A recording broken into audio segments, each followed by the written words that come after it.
Good afternoon. My name is Lauren Mackenzie. I'm on the faculty at Marine Corps University in Quantico, Virginia, and it is my pleasure to moderate panel 4, which is titled International Themes. Presentations over the next hour will be devoted to topics such as feminine foreign policy, women military participation in Jordan, women and terrorism in African contexts, and the changing role of women in conflict with case studies drawn from Liberia, ISIS, and Ukraine. We'll begin with Dr. Meredith Soule of USAID and currently a Naval War College student in the senior course, followed by Dr. David Smith, an associate professor of sociology at the Naval War College, followed then by Ms. Brenda Soya, a foreign service officer and student in the senior course at the Naval War College, and we will conclude with Ms. Chloe Colbert, a recent alum of Johns Hopkins School of Advanced International Studies and a foreign affairs expert. So I will begin with Dr. Soule. Thank you, and thank you to the organizers for this. I'm really thrilled to be here. It's a great conference with great people. It's our job now to keep you awake after that great lunch. So I'm going to be using the F word. By that I mean feminist. Yeah. So it's the belief that men and women should have equal rights and opportunities, most simply. So I'm a student at the War College, and in my national security decision-making course, I had to write a paper. And I knew that Sweden had declared a feminist foreign policy in 2014, and then our good friends in Canada announced their feminist international assistance policy last year. And I wondered, what does that mean? And what does it mean for the US? So that was why I started looking into this issue. So first then I discovered there's a feminist international relations theory that's very extensive and has many different strands to it. But it emphasizes universal values and human rights, including the rights of women, the belief that the views of women should be taken into account, and that women should have decision-making roles in foreign policy and national security, and that the state can be a means for achieving positive change for women globally. And that in turn promotes peace and security. I need some water, sorry. It's the spring allergies with all those beautiful flowers. So why does a feminist perspective matter? What is the evidence? And it's in three kind of big boxes, I think, around economic development, peace building, and national security. So in economic development, there's numerous studies that have found a correlation between a mother's educational level and child health, especially in developing countries. A recent study by Mackenzie and company found that full gender equality globally by 2025 could result in $28 trillion of additional GDP.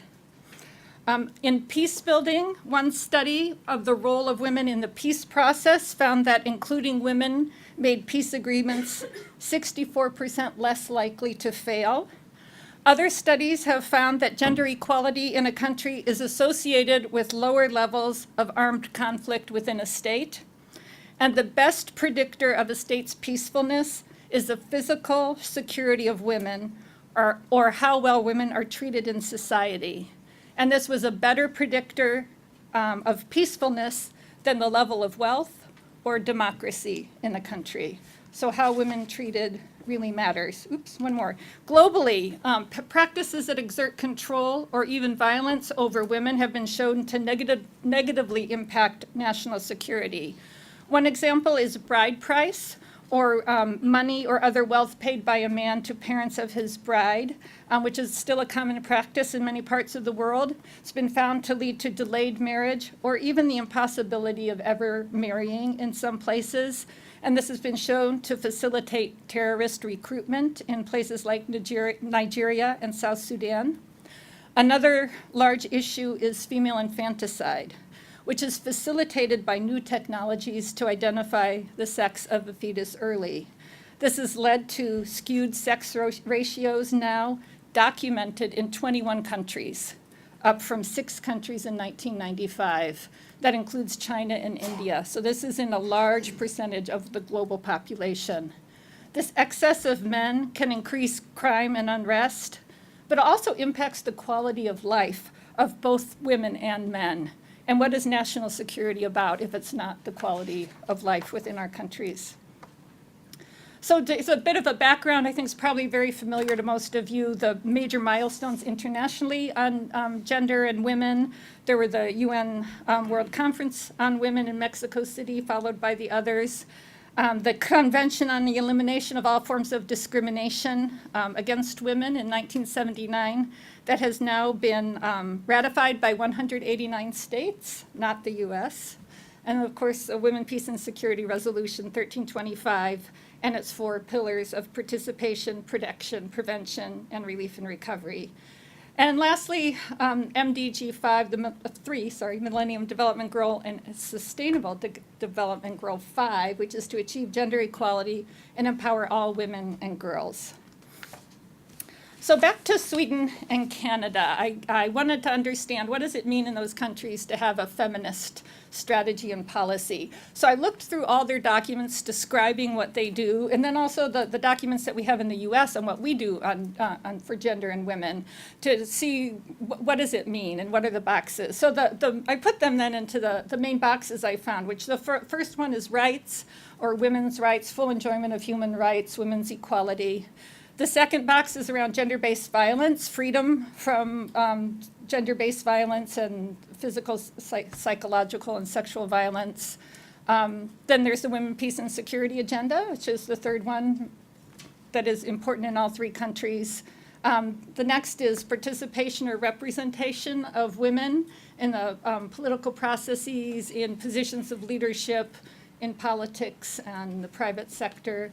The fourth is economic empowerment, economic rights for women, women's economic empowerment, economic growth. The next is sexual and reproductive health and rights. It's important to Sweden, important to Canada, which it adds on, including the right to access safe and legal abortion. This is not a policy that's promoted by the US. I think we all know that. Canada then also went on to have a special section on women's role in mitigating and adapting to climate change and advancing women's leadership roles in that area. And then the US also has a special policy on empowering adolescent girls. Next, I wanted to look a little bit more deeply in how women and gender have been addressed in national security in the United States. So I looked at all of our national security strategies since they were first required by the Goldwater-Nichols Act in 1986. So the first one that mentioned women was in 1991 by the first President Bush, and it mentioned supporting our men and women in uniform. President Clinton included women in many more ways under national security. He talked about first, requested the Senate in every national security strategy to ratify the CEDAW. And then it also talked about improving the status of women globally, women's rights as human rights, enhancing the role of women in development, empowering women, gender equality as a specific goal, and deterring trafficking in women and children. The second Bush administration, the first NSS was rather weak, I think, just talked about respecting women as part of an aspiration for human dignity. But the second one in 2006 went a little bit further and talked about women's rights and full participation in society and protecting women and children from human trafficking. Under the Obama administration, then, he had 2 national security strategies, which again expanded the recognition of the importance of women in national security. Talked about the rights of women and girls, preventing violence against women, combating human trafficking, specifically referenced SDG 5 once that had come out. Talked about economic opportunities, specifically mentioned the WPS agenda, and protecting women from gender-based violence. Our last one now that we are currently operating under is the Trump administration's 2017 National Security Strategy, and included some of the areas that we have been working on, not quite as extensive, but talked about women's equality and empowerment, protecting rights of women and children, noted the negative impacts of human trafficking, and had language around supporting the goals of SDG 5. Didn't really find language around the Women, Peace, and Security agenda, but as has mentioned earlier today, Congress did pass the Women, Peace, and Security Act in 2017, and it was signed by President Trump in October. So again, a little bit more on the U.S. commitment to gender equality and the empowerment of women and girls. There's a Department of State strategy for women's economic empowerment with these 3 pillars you can see here on the screen. In addition, President Trump's senior advisor, Ivanka Trump, has taken a special interest in programs to advance women's entrepreneurship and other women's causes. And she has championed the Women Entrepreneurs Finance Initiative launched by the World Bank to provide access to finance markets and networks for women's enterprises. More recently, in April this year, Congress introduced H.R. 5480, the Women's Entrepreneurship and Economic Empowerment Act of 2018. It's sponsored by Ed Royce of California and Lois Frankel of Florida. And if passed, that act will require that USAID strategies, projects and activities be shaped by gender analysis, and that gender equality and female empowerment be integrated into strategic planning, project design, and implementation, and monitoring and evaluation. So if this is passed, will the U.S. start to look a little bit more like it also has a feminist policy? Though we would probably never use that word. So some other policies that we have that continue in force that were already existing on our commitment to gender equality, empowerment of women and girls are the U.S. strategy to prevent and respond to gender-based violence globally, the global strategy to empower adolescent girls, and of course the U.S. National Action Plan for Women, Peace, and Security. So over the decades, there's been progress. I think it's like a theme I'm hearing here, but there's still much to do. With the UN Resolution 1325, the DoD has taken numerous actions, providing training, evaluating its efforts under its SNAP, using them in RIMPAC and other exercises, state and USAID also, but outside observers have found practical implementation to be lacking. In terms of leadership roles in politics, the U.S. calls on this to have greater representation of women in other countries, but in the U.S., political appointees in the U.S. administration fell from 43% in 2012 to about a third in 2018. In USAID, we have a gender policy, gender equality and female empowerment, where we're to include our gender analysis already in all our projects. But a 2016 review found that actually most economic development projects did not prioritize women's economic empowerment despite that policy. And finally, among foreign policy experts, in a survey of leading experts in 2017, 31% of respondents agreed that gender inequality is a threat to U.S. national security. But 45% of women thought so, while only 28% of men. So there's still a gap in the thinking. So again, kind of asked myself, does the U.S. have a feminist foreign policy? I'd say that the U.S. has been doing a lot for many years.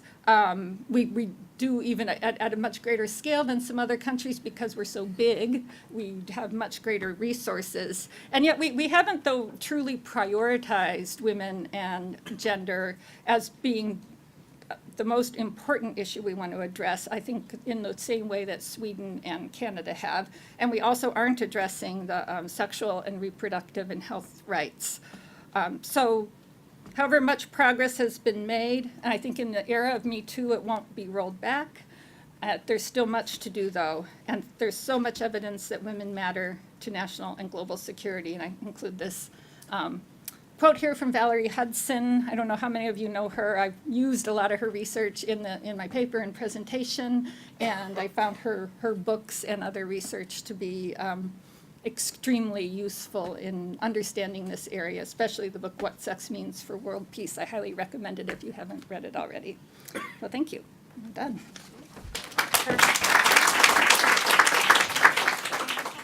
Now to Dr. Smith. All right. Let's see. How long is our- great to be here. Thanks, Dr. Wrong and Dr. Moffat, for hosting this today. And I just want to say that I'm pinch hitting for my co-author, and it's a pleasure to do this for her. Lieutenant Kate Maffey was the primary researcher for the data collection for the research that I'm going to talk about today. Lieutenant Maffey is forward deployed as an Army intel officer and somewhere in Europe right now. She's always moving around, so I have a hard time keeping up with her. And she really wishes she could be here to talk about the data collection in particular and the interviews that she did. So Kate started this research when she was at Princeton and reached out to me to help with some of the analysis and putting it theoretically into context for her. And so we've been working on this for the last year, and it's under the final revisions now for publication in the journal Armed Forces and Society. So I'm really excited for Kate and proud of the work that she's done. So I'm going to try to do it justice here for her today. So this is going to focus on Jordanian women's military participation. And it's interesting as you look at the research across military women's participation across countries and across nationally, that there's a lot of research out there in Western societies, but the more you start looking at the Middle East, and especially as you look at more majority Muslim nations in particular that have the more traditional gender ideologies, there's just a lot less research in the literature out there. And Kate had some special access working with the Jordanian military and police, and you'll see that I'll combine those today as we talk about it and why that's appropriate here. And her question really is more exploratory about why do we see this increase in particular in Jordan. Is it representative of other Middle East nations, with maybe the exception of Israel, and why that might be as we look at kind of the historical, societal, and cultural factors that are playing into this. And so I'll try to summarize that as we go through it today. It is an exploratory study. It's qualitative through her interviews, so it's not readily generalizable, but I do think it's making a profound contribution in the literature of what we know, in particular about women's military participation. So we use the Siegels Model, theoretical framework that relates to military women's participation that's been recently updated. It has 4 analytical components, and we look at both armed forces variables, and I'll talk about each of these and what's included, and then how Jordan fits into this. The armed forces, social structure, cultural, and then most recently updated for political factors as well for women's participation. So each of these play into the overall premise that women's participation in the military is really related to kind of 3 aspects, and that is either that there is some sort of, as we see a change in women's participation in different countries, that it's a transformation of the military in some way that makes it more acceptable or able for women to serve, that there's some change in society of women, in particular, that makes them more suitable to serve, or that there are these grave and urgent needs that are going on within the political and the national security environment that requires the participation of women. So the armed forces variable in particular is going to look at several different factors. One, most importantly, I think, is kind of the purpose and the function of the military itself. And so, as we'll see with Jordan, much more of a defensive nature, and we'll see a more increase in participation there for Jordan. Volunteer, or how we access people into the military, so more volunteer policies out there. You're going to see more women's participation into the military as well. And then certainly ideologies and certain around elitist or warrior type ideologies. The more your elitist the ideology is, the less participation you're going to see with women. Around social structure, this is really about the labor force and the economics of the country, and this gets to some of those premises about kind of supply and demand, about what is going to bring women in or have the country pull women in or not. And a lot of it has to do with the employment of men and the unemployment of men that drives a lot of that. And so I'll talk a little bit about how that factors in with Jordan in particular. The other thing is with, in particular, roles of women in the social structure in society. So the more traditional roles, if we find the ideology in a particular country, again, less participation of women because they're going to be more tied to the traditional roles of the homemaker and not as much outside the home. Cultural variables really get around the kind of the way we talk about the social construction of gender and the public discourse about women's roles within society. And again, the more traditional, the less participation, the more, again, egalitarian the notions of what men and women, their roles are, then we see more participation rates there. And then finally, the political variables really have to do with the national security situation. So what's going on in the country at the time, the current leadership, how is social change enacted within that country? Is it more violent or more peaceful in the country? And then certainly civil military relations and how we relate to each other and that. So the Jordanian Armed Forces, it's relatively small, as you might imagine, about 100,000 active duty and 65,000 reservists. The Army is the largest component, about 88,000 in the armed forces. Mainly a defensive posture, dealing with the protection of the homeland, defense of the borders.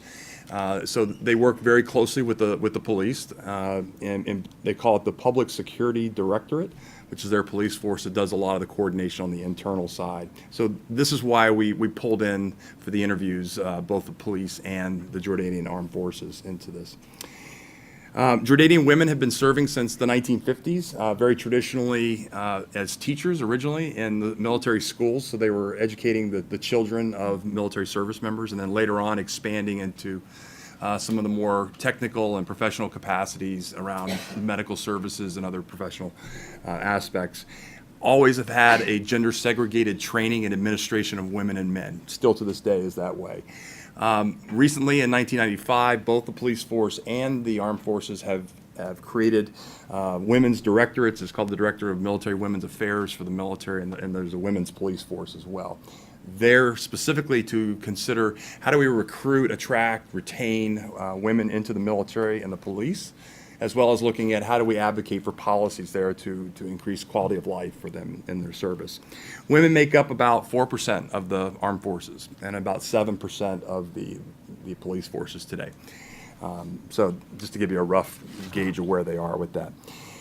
From a social structure side, we certainly see that within the Jordanian economy right now that the 16% of the Jordanian women participate in the labor force compared to 87% of the men. So that's a driving factor, as you might imagine. And then of those, roughly 84% of the women that are not in the labor force, over half of them want to be in the labor force. So unemployment at about 18.5% overall is a driving factor. The other piece in the social structure of Jordan today is the Syrian conflict. And so there's a lot of refugees that is putting a lot of economic strain and social strain on the country right now, which also overlaps into women's participation there. So it's one of the things they're having to deal with. So let me just go ahead and move forward in the sake of time here and tell you a little bit about some of the methodology. Again, was a qualitative interview, so it's not really generalizable and it's really exploratory in nature. But we used a grounded theory method to do the analysis using computer-assisted qualitative data analysis. And what we came up with were really three themes as we looked at the interviews. And these are centered around work satisfaction, particular challenges that women were having in the military, and then societal change that's going on that's, again, allowing more participation. And I'll give you just a couple of examples and then talk about some of the implications of these. So one of the things that the women talked a lot about was achievement in the military as a source of pride in who they are and for their family, and expressing kind of what work satisfaction looked like for them. One woman talked about how they loved the work that they did, and she saw the police as an institution where women could achieve their aspirations. She explained that this was in stark contrast to schools, institutions where many of her peers were working, and where women did not have many opportunities for promotion or responsibility. Further, the nature of the work was the reason for the satisfaction in working with the military and the police. And so they're very passionate about the work that they were doing and the difference that they were making in the country. So there's kind of this love of country and pride in what they were doing out there. Some of the opportunities that were uniquely available to women as members of the military were these significant contributions that were really about ensuring the future of themselves and their children. A lot of them talked about how it wasn't what they were doing, the work they were doing was for their family, and not just in terms of today, but for tomorrow, in terms of their children being able, and hopefully that their daughters would be able to do these things and expand the roles that women could serve in later on. So it was really interesting to hear about how they did that. In terms of some of the challenges that they had, these won't be very surprising, but they really centered a lot around work-family roles and responsibilities, and certainly within Jordanian society, we find there's a lot of societal pressure for women to retain those traditional family roles. And there's a very conservative ideology, of course, that reinforces that for them. Some of the women talked about how they can't do everything with their family. There's a time problem. There's an issue for all people, not just the military. Everyone has to be at work and can't always be at home so that the kids can adapt. They also talked about how some of these strong, very patriarchal and traditional gender roles in the family were challenges in terms of taking care of the family, where, you know, whether your daughter, wife, sister, whatever the responsibilities were, it was really about this being a homemaker and taking care of the children and siblings and the primary caregiver role that overlapped with everything. It also related to the challenge of being in the military was also that even if you wanted to be able to do those roles, was being too far away from home and not able to support the family. And there was also the interaction with men, right, and overcoming that, again, traditional and some of the tribal hierarchies that were going on in Jordan of not being able to overcome that perception with the family. And in particular, some of the honor aspects of that and honor killings still occur, even in Jordan today, and dealing with some of that out there. One of the things that they talked about that I thought was really interesting was that one of the things going on in particular around terrorism in where we are today with the world was that there was an incident in Jordan where there was a very violent terrorist attack there, and it was suicide bombers, and one of the suicide bombers was a woman. And they feel very strongly that the only reason that she was able to succeed was the fact that she was not, because of gender norms, was not allowed to be searched, right? Because the men were not allowed to do that. And so this was one of the impetus that for women in particular to draw them into the military to be able to do some of these roles that they perceive that men cannot do. So if you think about it in terms of from the U.S. perspective, we did a lot of the same thing with cultural support teams and female engagement teams. They also saw there's a lot of societal change going on as well, and we see emphasis there from the royal family being involved and being very open and out there and talking about this in politics and in society, and seeing that, you know, more getting, you know, really this push for more women to be working more than ever before, and the military was just one of those ways that they could be doing that out there. So what we found was really that the organizational structure of the military, of the armed forces, you look at it really from a defensive posturing that Jordan has, really allowed for increase to this day, increased participation of women in the military there for Jordan. And again, it's not that it's not there on the civilian side, because they are always kind of comparing themselves in the interviews to their civilian counterparts. It is there, but it is, you know, the benefits that are associated with that are something that they love to do. This ideology that's kind of very prevalent in the military about the love of country overlapped with kind of the societal love of country as well, and something that they could both relate to. And again, the women saw that as something where they could participate and be able to do both. How are we doing on time? I'm going to just wrap up the last couple ones here. And so I think, you know, support for women's participation, in particular in national security environment, from all the way from the top, respective hierarchies, was really an important variable for women's increasing participation in Jordan. And so were the changes in political ideology, where we see this shift going on within society that's coming down from the top, from the royal family, out there talking about this shift in this ideology has really been helpful. Shifting agendas, new legislation to, again, support women, more benefits, again, to do this for the family allows them to be able to participate more out there. And with that, I'll leave it so I don't go over. Thank you so much. Thank you. Ms. Soya? Meredith, I think I need the clicker. Oh, yeah. Is it up there? It's up there, yes. Sorry. That changes She didn't have to, everything. does she? Can she click from down here?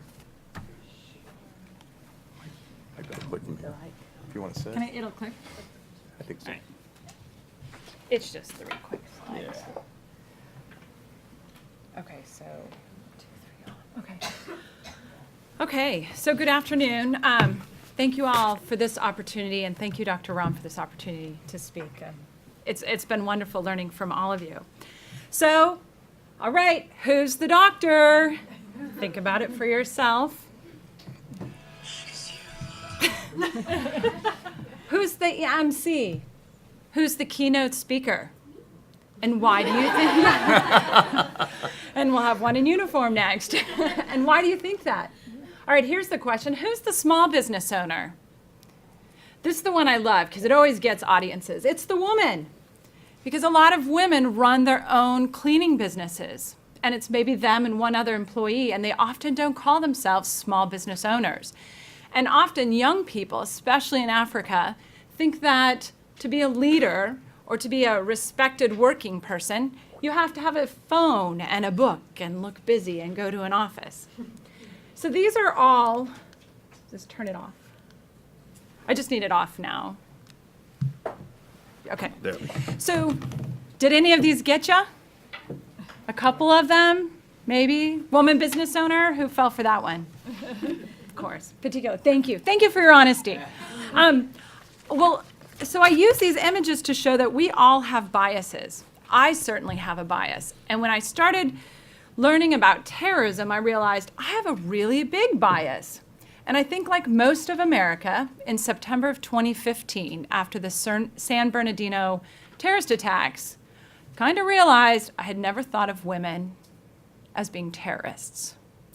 And like most people, I followed the popular media. How could a woman with a 6-month-old baby leave her child to kill 14 other people?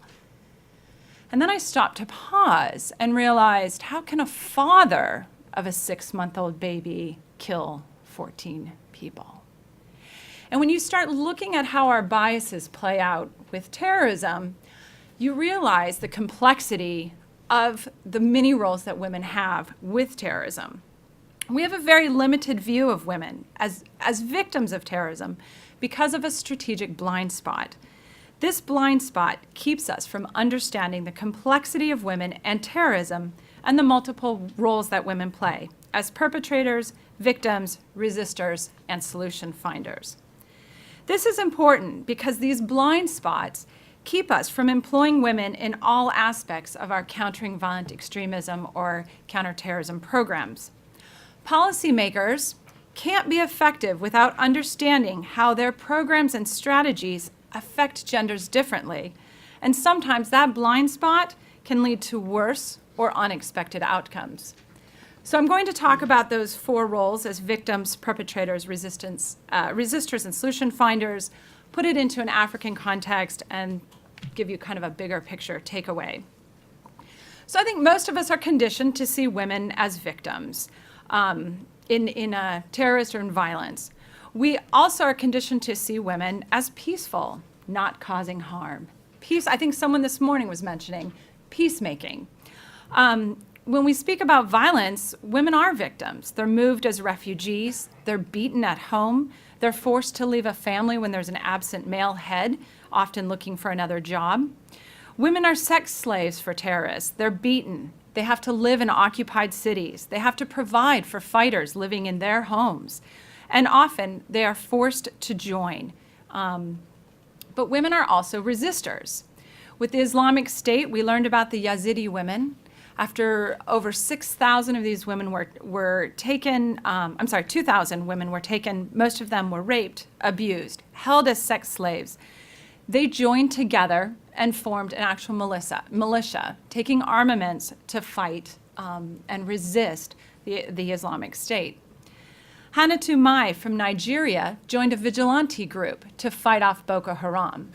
Now this was shocking for many because the image of a woman picking up a gun to go out and kill other people is shocking, not just for Americans, but I think fairly, as you're speaking, across the globe. And I found myself hearing about these stories being, yeah, go girl! And I realized I'm proud because they were standing up for something that had been done against them. So even in my own mind, I wasn't giving women agency. I wasn't giving women the right to make that choice to do something. It was an outside cause. So that brings us to women as perpetrators.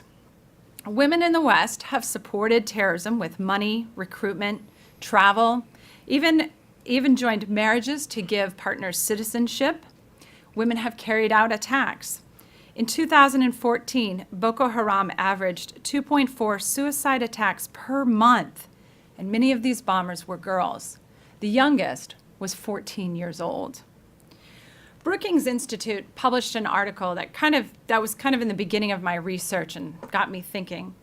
And they're arguing about women's agency. And they said that the choices women are making is not what we as society expect them to make.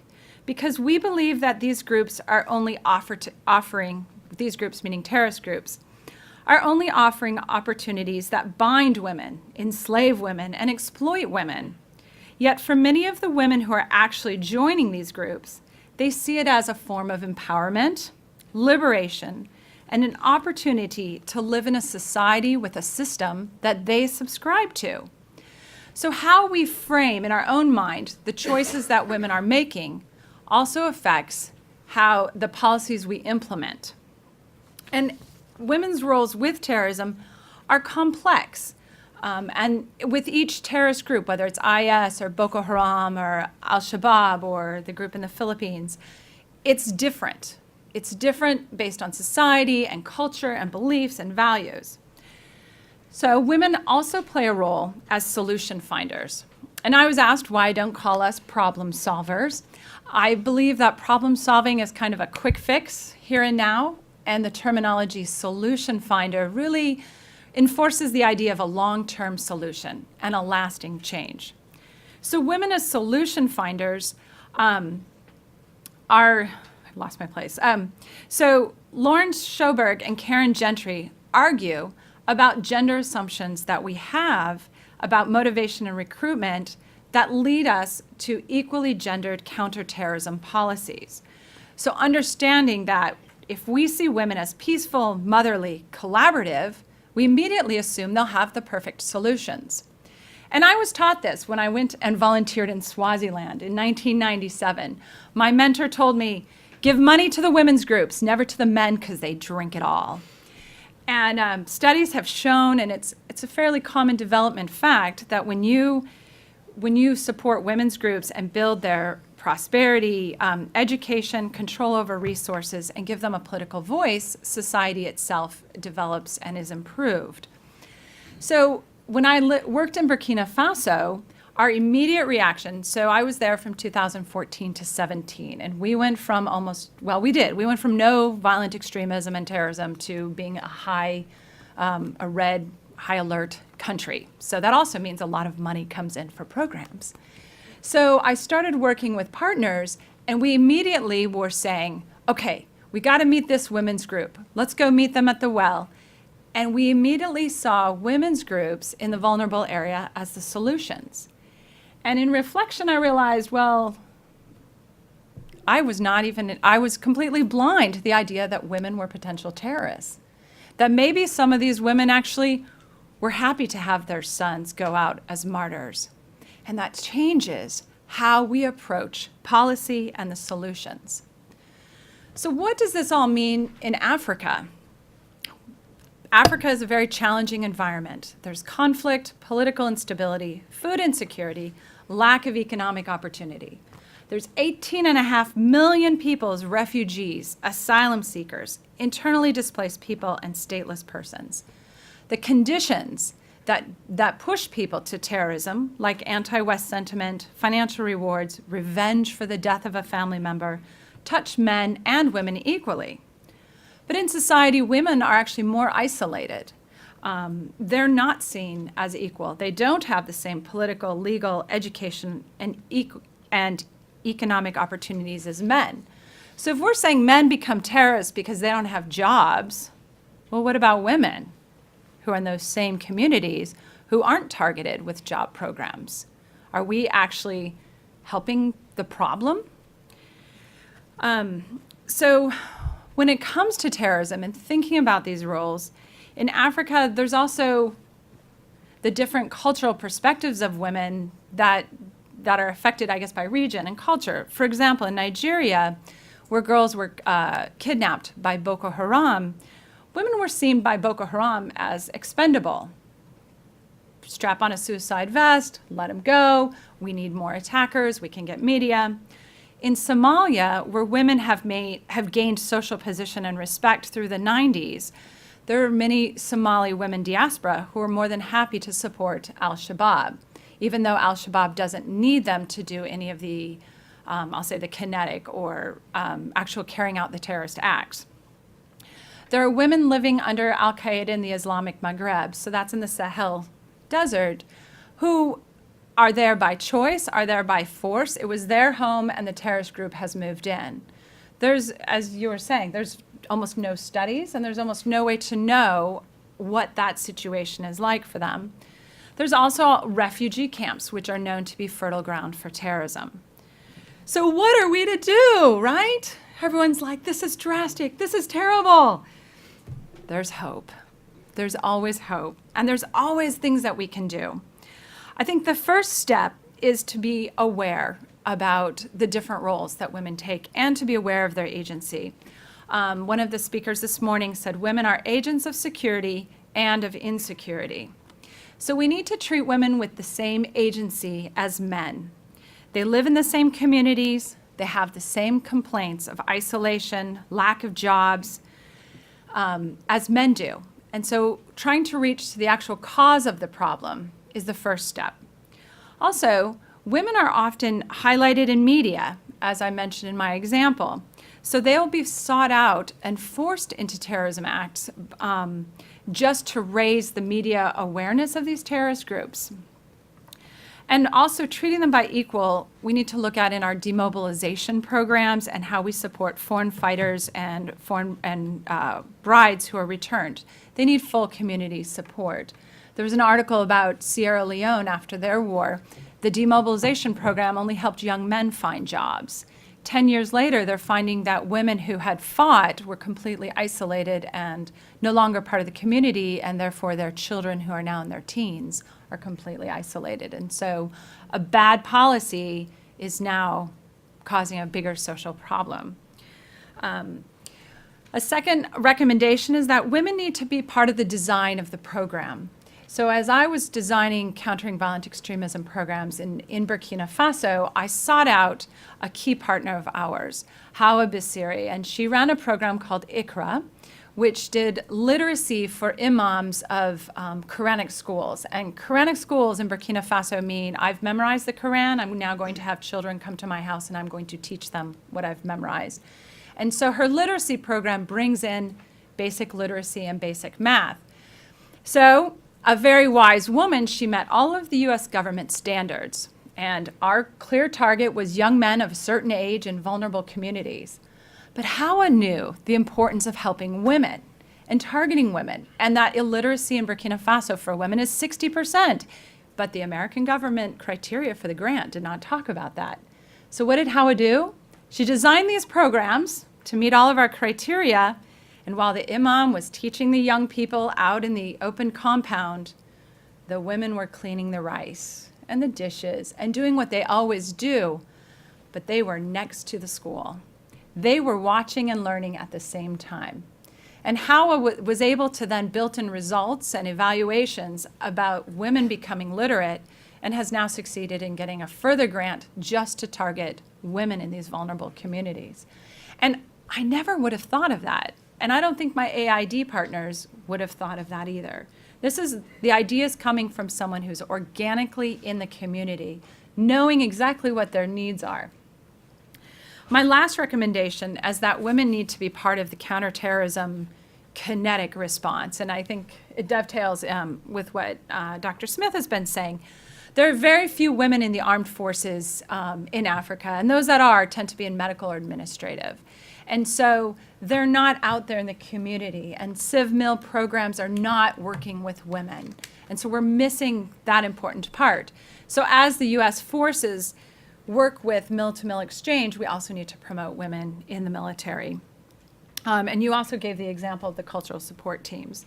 So in conclusion, I think the roles of women in terrorism are very complex. They're perpetrators, resistors, victims, as well as solution finders. And our role as leaders is to find women who can lead and to encourage that agency and recognize the agency that women have, whether it is to be violent or to be a peacemaker, we have to acknowledge the multiple roles that women can have. Thank you. And finally, Ms. Colbert. That was perfectly said. Thank you, Brenda. As Lauren said, my name is Chloe Colbert, and I'm a recent alumni of Johns Hopkins School of Advanced International Studies. Today, I would like to engage you in a conversation about women's roles in conflict. Are they natural peacemakers, or can they also be combatants? The 20th century included many violent conflicts and wars. Many times, women were the victims of violent aggression, but at other times, they were also the combatants. For example, 40% of the Colombian paramilitary group FARC, or the FARC as we know it, troops were women. Similarly, around 40% of Kurdish fighters in recent times deployed in the Middle East are also women. My main question today is, what makes some women pick up arms while others resort to peaceful conflict resolution? Reports from the United Nations show that when women are involved in peace negotiations, those agreements last to 13 to 15 years longer than average. But women also have the capacity to engage in violent conflict like men. Most importantly, I want to understand why women engage in violent conflict as perpetrators of violence rather than peaceful negotiators and conflict resolvers. When we assume that women can only fill the roles of peacemaker and civil society members, then this assumption undermines the root causes of conflict. It also fails to understand why women use cleavages, grievances, and political ideologies to justify their involvement in violence. I'll explain those terms later. Before jumping into the case studies, I would like to identify the different feminism narratives used to justify violence or peacemaking in conflict. Teresita Quintos Delos, a presidential advisor and peace negotiator for the Philippines, defines feminism as, quote, an awareness of women's oppression and exploitation in society and exploitation in society at work and within the family, and conscious action by women and men to change the situation, end quote. Quintos Delos then lists 3 types of feminism: Western liberal feminism, social feminism, and radical feminism.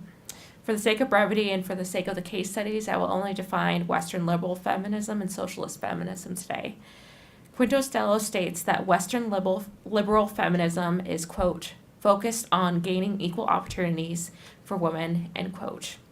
Western liberal feminism accepts political institutions as they are, but also advocates for civil rights and social legal reform for women.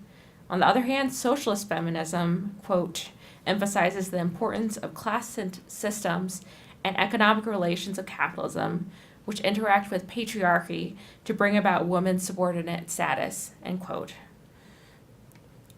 Socialist feminism focuses on the struggle against male domination and for social justice. In socialist feminism, women may end up in powerful positions in politics, but they do not always advocate for women's inclusion or women's issues, but more so for the state's narrative. I will expound more on this idea in the case study of Ukraine and women there. Then there's Islamic feminism. The dawn of the Islamic State in Iraq and Syria, known as ISIS, has exemplified this kind of feminism most recently. Islamic feminism encourages women to support a religious, or in this case, Islamic cause as a religious duty of women to Islam. In this feminism, women find their identity, narrative, and religion, as well as a community of like-minded feminists. In the case of women joining ISIS, these Islamic feminists are joining the jihadist group to find their identity and to advance the goals of ISIS. Behind each feminism, there is a subtype of feminism called empowerment.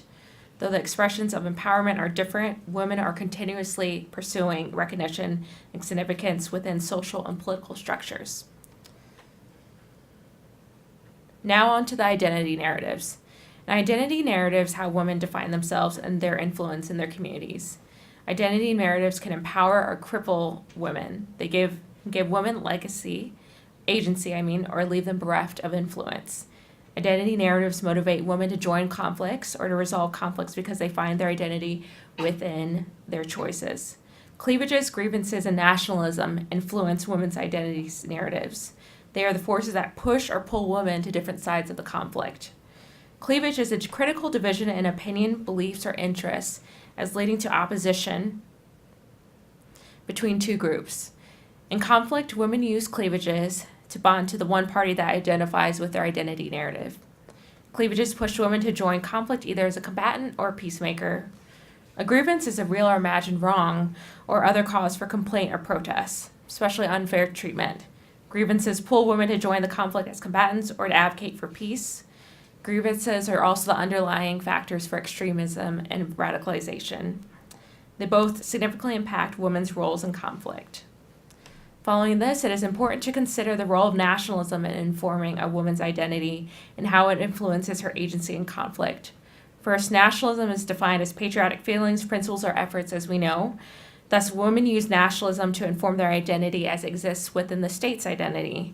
Eastern European and foreign communist countries tend to have more of a political nationalist narrative. When women adopt that nationalist narrative in conflict, they join the government or paramilitary forces to carry that same narrative. That is the case of women in Ukraine. Finally, there are the violent extremists and radicalization concepts that inform women's narratives in conflict. Eren Lansky, author of Violent Extremism and the Psychology of Deviance, defines extremism as motivated deviance from general behavioral norms and is assumed to stem from a shift from a balanced satisfaction of basic human needs afforded by moderation to a motivational imbalance wherein a given need dominates the others. Extremism exists where the status quo does not suffice for a person. Hence, we see women also becoming extremists when they want to change their status quo. Similarly, radicalization is the action or process causing someone to adopt radical positions on political or social issues.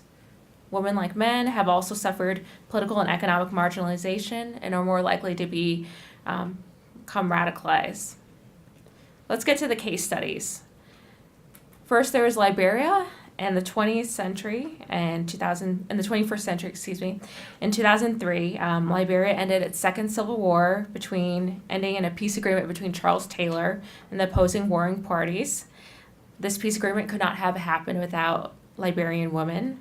There was the Women of Liberia Mass Action for Peace group. It was extremely influential in promoting peace.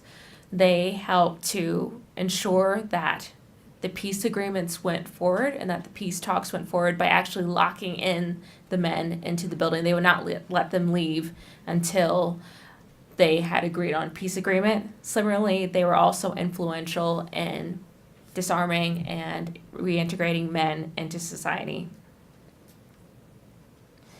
Next, there was the case of Ukraine. In 2014, a violent conflict broke out between the Ukrainian government and Russian-backed separatists in the eastern region of Ukraine. And in the 2014 Maidan Revolution, women were essential in advancing the Ukrainian government's agenda against Russia and the separatists by becoming involved in cooking for the armed militants, and then eventually by taking up arms in the 1st Women's Battalion. This case study was not portrayed a different feminism than what typical Western feminism showed that women were not pacifistic. They advocated for use of force against states' enemies. In a nutshell, the Ukrainian case study exemplified a different perspective on women's motivations and women's roles in conflict. Finally, there are the notorious women of ISIS.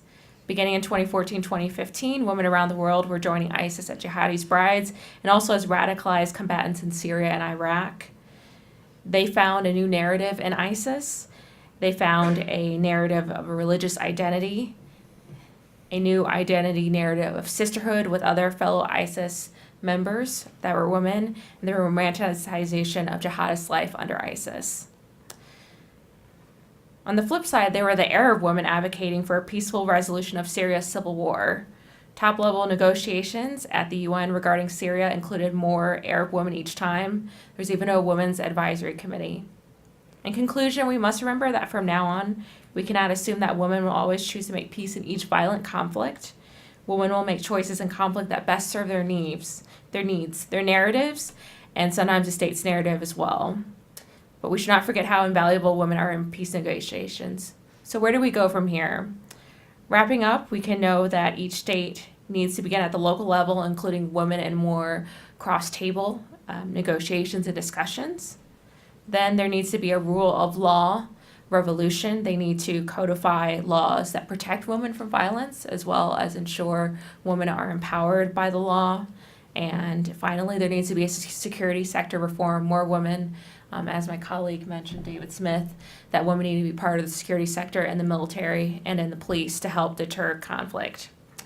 And hopefully, from there, conflict days will be numbered. Thank you.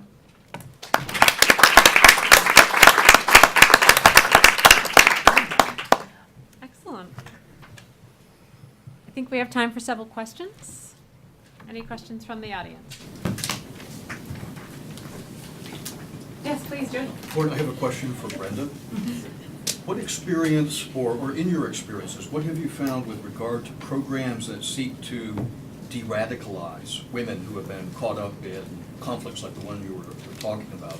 The latest British National Action Plan puts that out as one of its goals, but it seems to admit that it's kind of ambitious because it's difficult to find empirical evidence of ones that actually really work. What has been your experience, Brenda?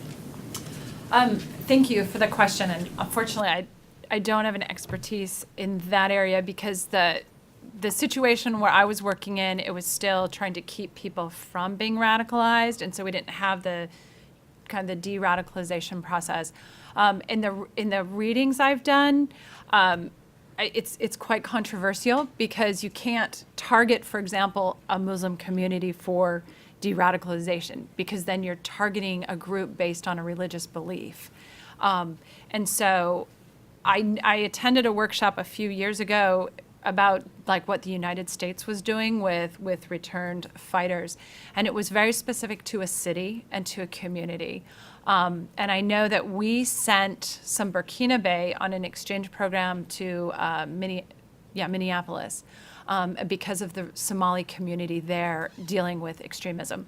So while I can't answer your question, I would almost say, see if we can, and I'll run my brain too, if there's people in that community or the nonprofit that was working in Minneapolis because they were very much dealing with the issue, and that was 2 years ago.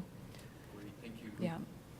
Yeah, another, please. Second question is for David. So I was just curious that Jordan passed its NAP recently, and I'm just curious if it's probably too early to see the results of women's participation in armed forces from the NAP, but do you anticipate any impacts in terms of women's participation because of the NAP, or what are your thoughts there?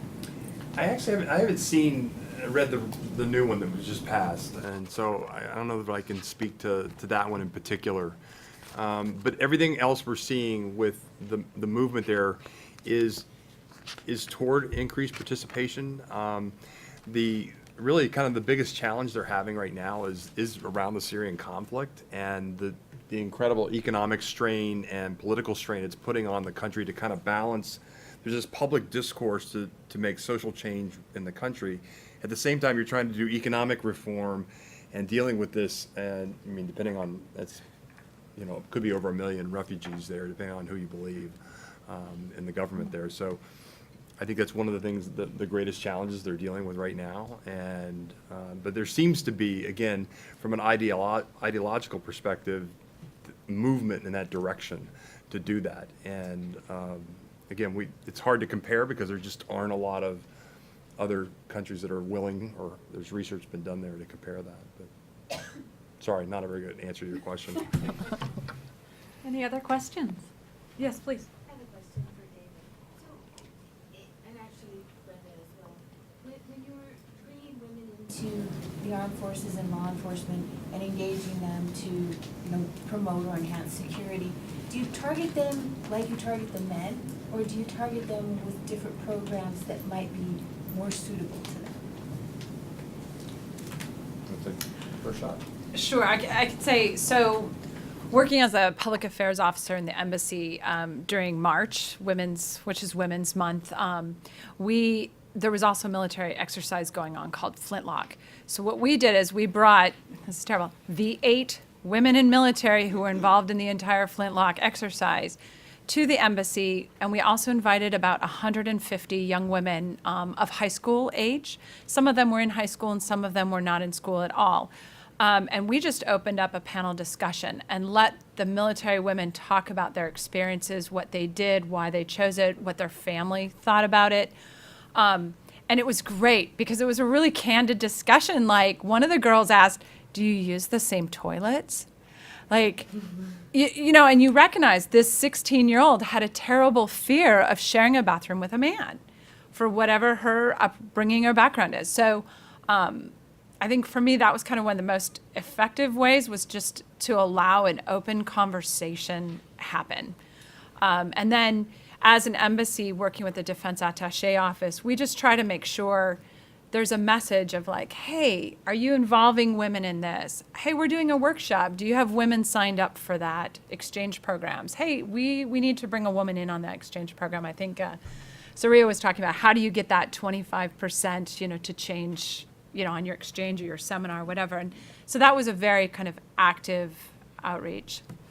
Add on. Yeah, I think it's really easy to recruit and try to attract those who already have kind of an affinity to serve or to do some of the jobs that they have a lot of working knowledge around because of family members maybe or whoever. But I think it's the broader population that we're looking at. It's like, how do we begin to kind of recruit and attract more broadly? And it's really, in some ways, it's not a lot different from men because you're trying to really overcome a little bit of stereotypes and stigmas and ignorance in just some cases. Just people just don't understand what the military does.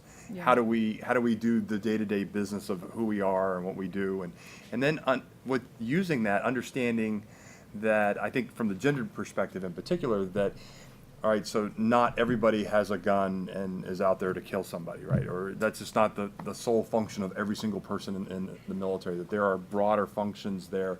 And understanding, how do I fit, right? And so if I look, when it's hard to find a role model, maybe to understand, having enough knowledge of how it works. And I know lots of countries have experimented with this. We were talking about it at lunch, about Canada, and I know some of my Canadian colleagues up there, again, how do you get out into the community to show them what it is that we do? Who are we as people, right? Because you really are, in many countries, working against a lot of, again, just stereotypes that are totally incorrect, right, about who we are and what it is we do. And so I think it's one of the greatest challenges a lot of militaries are working against. Great question. Yes, please. Yeah, this is Brenda. Time ago, we also had terrorism in our country, and based on perception, just perception, we used to say that when a woman is convinced that she has to be a terrorist, she was really violent, and she was very committed to be a very good terrorist, and even was even more violent than even males, because she was convinced of it. So according to your experience, your perception, do you think that you have some base to say that it's true? I have no idea. I have no experience based on that, other than I grew up watching Sheena the Warrior, and that was really awesome. I think you probably have better. I didn't go into the biological aspect of feminism, the biological aspect and differences between men and women, but I did a short stint in my paper looking at men and women. Of course, you can go into the neurology and hormones and saying the testosterone, where men are more kind of out there, verbal, violently aggressive, where women are just as calculative, but we were talking about emotional intelligence earlier and how they kind of hold back because they have a risk. And it was something in my paper saying the research said they have more at risk for the reproductive qualities, and those are protecting. I feel that they're both just as committed, but they're expressing that commitment in a different way based on what they have at risk and what they're defending. And so I don't know the whole biology and who has more passion, but I think in terms of commitment, when they're in, men and women. So. Okay, thank you. Yeah, good question. Yes, please. For Meredith, I'm just curious as to what created such reservation in Congress to ratify the CETA, and Like So I missed that piece, I wasn't watching that piece in Okay, time. I mean, it's been going on for quite a long time. I have to say what I've seen reported in the newspaper is that it's the opposition from representatives who represent conservative religious groups and the right. You have any, your experience?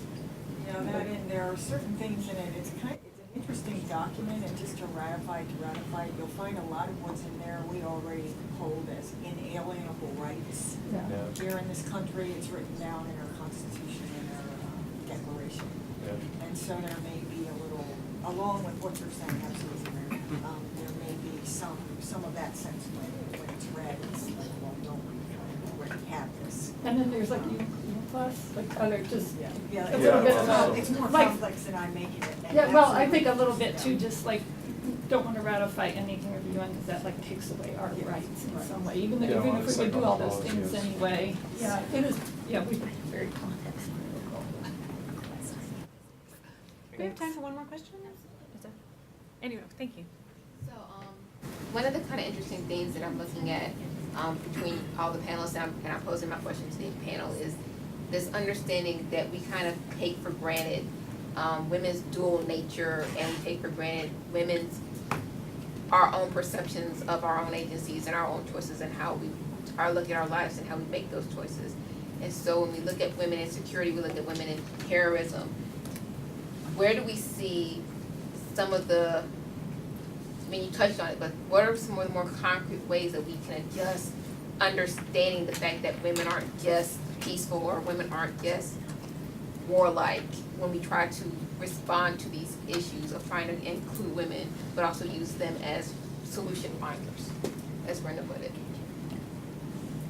I just wanted to say one more thing. I want to turn that on its head a little bit, and I think it's both about understanding that for women and for men, and that men aren't all just violent. And one thing that really struck me is there's a recent series in the Washington Post about this issue of the sexual imbalance globally, from there being way more men than women in Asia. I think there's a narrative that's going to create, or already is, roving gangs of men committing crime, women into prostitution, and I'm sure there's some of that happening.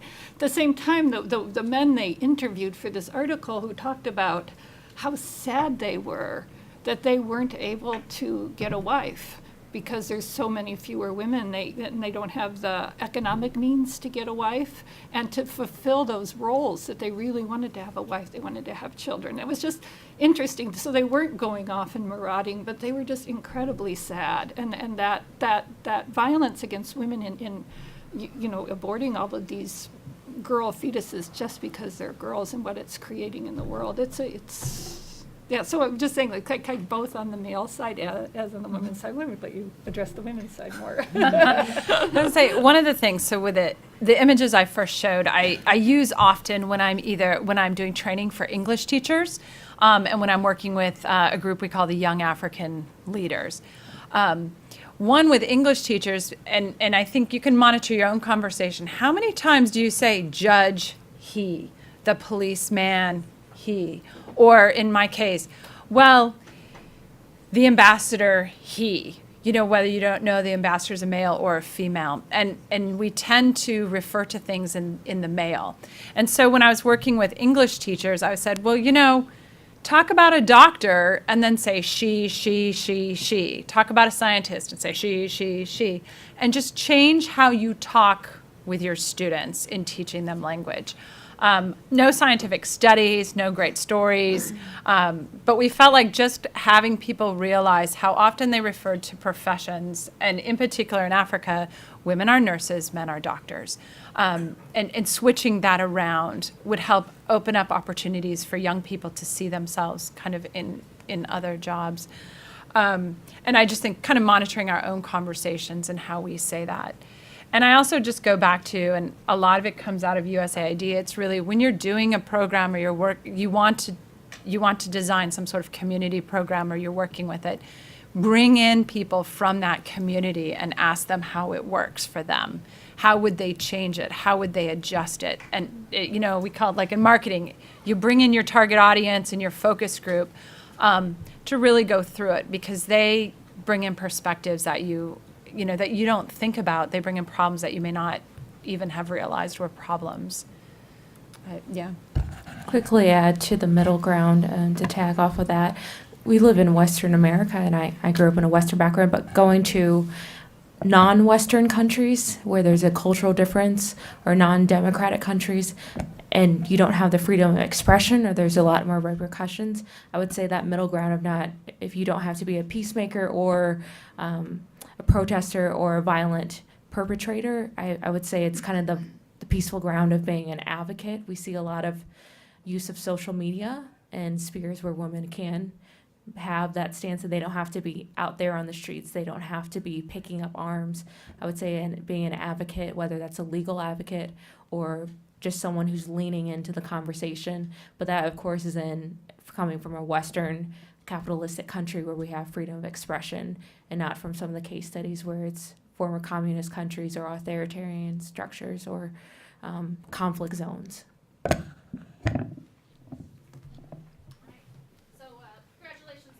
Panel, you win the award for Best Time Management. Bravo! Good, Lauren. Good job, Lauren.